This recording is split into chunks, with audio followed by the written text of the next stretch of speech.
Hello friends, how are you? Namaskaram. Myself is Dr. Jinesh Soni. I am an advocate. Today we are going to discuss the defense strategies to contest the application as per section 143A of NI Act. Section 143A of NI Act is basically concerned with interim compensation. We have to understand that there is a difference between section 143 and 143A of NI Act. Section 143 of NI Act is basically concerned with the procedure to be adopted by the concerned court, while Section 143A of NI Act is basically concerned with the interim compensation. First of all, we have to understand the legal protocol so that we could understand the basic concept, and after that I will discuss the legal and defense strategies so that we could easily contest such applications without any worry. The legal protocol says that notwithstanding anything contained in CrPC, basically it is a negative term.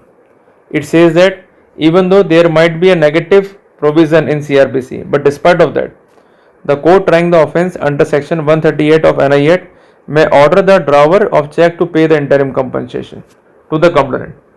To be noted that the word shall is not used, the word may is used. It means the power is totally discretionary in nature, and to exercise the same, the concerned court is bound to hear both the parties. If the accused is not heard in that scenario, the principle of natural justice is inter alia violated, and the concerned accused may challenge such order on that point alone. And we are having multiple judgments, even of Honorable Allahabad High Court, to sustain such defense strategy. So basically, we could say that while passing such order, the court is bound to hear the opposite party. If the opportunity is not given, then the order could be challenged with prayer to set aside and quash it. To be noted that the cheque bounce case is basically a summary case. So whenever it is to be tried as a summon case, the order is to be passed as per section 143 of NI Act. While doing the same, the concerned court is inter alia bound to hear both the parties. If it is not done in that scenario, order would be illegal. For this, you may peruse section 143 of NI Act. And apart from that, where in that case you pleads not guilty, and notice of accusation had been served to you, in that scenario, interim compensation can be awarded. But the condition is that it should not exceed 20% of cheque amount. So that is defense point number 2. To be noted that it is not 20% of cheque amount, it is up to 20% of cheque amount. In addition to this, to be noted that the said order is to be complied with within a period of 60 days from date of order, and the said period can be extended for a period not more than 30 days. But for this, the concerned drawer of cheque has to show the sufficient cause. To be noted that even though the said amount is not paid, you could not be imprisoned. For this, the court is required to proceed as per the protocol of section 421 of CrPC. Means levy of warrant will be issued, in consequence of which your property might be attached, but you could not be arrested. That is very important point. And apart from that, the opportunity of defend the case or to do cross examination in case you never paid the amount could not be curtailed. So these 2 points are important defense points or strategy concerning section 143A subclause 3.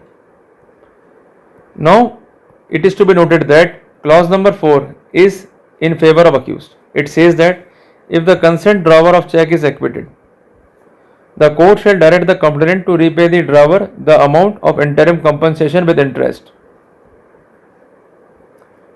The interest means the bank rate as published by Reserve Bank of India prevalent at the beginning of relevant financial year, and the said amount is to be refunded within a period of 60 days from date of order, but the period can be extended up to 30 days, but for which the concerned complainant has to show sufficient cause. For this, the concerned complainant has to submit the indemnity bond. If with the application he failed to do so in that scenario, with the help of that legal point and with the help of section 143A subclause 4 of NI Act, we may contest the application on merits. That is defense strategy number 4 in your favor. Apart from that, clause number 5 is quite important. In case interim compensation is awarded, you cannot be imprisoned. So it is also a defense strategy which I discussed earlier. And apart from that, the amount can be recovered as if it is a fine, for which the concerned magistrate has to rely on section 421 of CrPC. It means a warrant of levy of fine would be issued, in consequence of which only your property could be attached. But for this, certain legal compliances are to be done by the concerned complainant. To be noted that you could not be imprisoned, and apart from that, the right to do cross-examination could not be curtailed in case you fail to follow the said order.